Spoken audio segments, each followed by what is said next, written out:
considering fruitfulness, prosperity, multiplication, we see that this was at the beginning.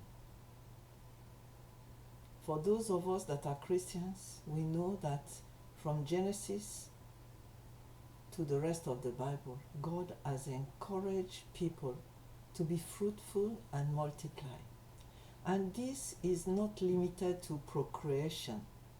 Of course, if people had not done just that, we wouldn't be here, considering the matter, because the human race would have been extinct long ago. But animals have multiplied, birds have multiplied, microorganisms have multiplied, and people have multiplied. But the multiplication is always to a reasonable amount. Women are programmed to multiply only to a certain extent, because past 40, it's not everybody that can still bring children up. Many people enter menopause quite early. So, but multiplication, fruitfulness is at the heart of the world. And it's not only that people that are in love have that desire in them to procreate. Like one girl said, "Oh, I wish to have a child by him." Somebody that will seal the agreement between you and your spouse.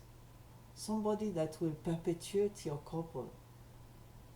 And as you look at the boy or girl who say, "Oh, wow, he resembles you," to the other one. But it's also in the business world, very much so. Any business that is not fruitful will go bankrupt sooner or later, and you just close the door and that's it. Many businesses have died, and during the pandemic, many businesses went bankrupt because of lack of customers, because of lack of material to sell or to construct. Any business that is not viable will eventually go bankrupt. And people will not wait for that. Usually they will just close the door and change to another activity. So it tells you that fruitfulness is important.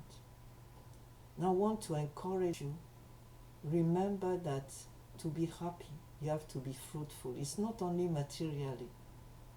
If you are a teacher and you have made disciples, like one of my university lecturers that was just in love with his domain, his research field, and wanted to get disciples. He was inviting final year students, take a master's in my domain. You like it. I still remember his eyes, twinkling as he said that. Everybody wants to have disciples, to make a mark on the society, to leave a legacy. That is the reason we lecturers, researchers write, publish. It's not to build your CV. Yes, you do, but mostly it's because you want to share your discoveries, to share what is making your heart tick. You want to be read. And people say, "Wow, I didn't know that one." And you advance research.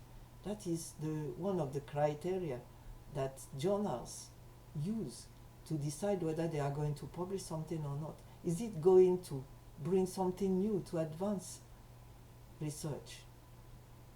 So, if you are looking for a way to progress in life, whether it's through coming together as a couple, or opening a business, or choosing a profession, remember you have to be fruitful. And the choice now as before. It is between life and death.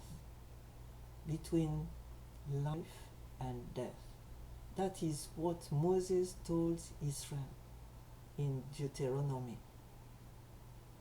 There is a growing culture of death. Death by harming and destroying your own body. Everybody is born with a potential for reproduction. If you deny your body the reproduction potential, you are working in agreement with the culture of death. If you choose not to have children, unless you know that you are such a pauper that you cannot maintain them, you choose the culture of death. If you abort your child, you are choosing the culture of death. If you go towards euthanasia or suicide, you choose the culture of death. If you decide not to work, contrary to what God planned, God said in His word, if you don't work, you don't eat. If you choose not to work, you are choosing the culture of death. And more, culture of death is coming. And it has tried to deceive people with so-called alternatives. I'm going to help you. And then you are offered a lifetime round of medication that will never give you back the life that was in your hand, unless it is for organ replacement. That is a sickness, that's a different case. But if you are healthy and you choose to mutilate your body, to mutilate your chances of reproduction, to mutilate your life, you are going with the culture of death. And there are countries, whole countries, that are now going that way. In Japan, there is virtually no new baby. In China, after decades of limiting reproduction to one child per family, the government is now desperate to encourage 2 or 3, and people are not willing anymore. The whole of the West has now chosen the culture of death.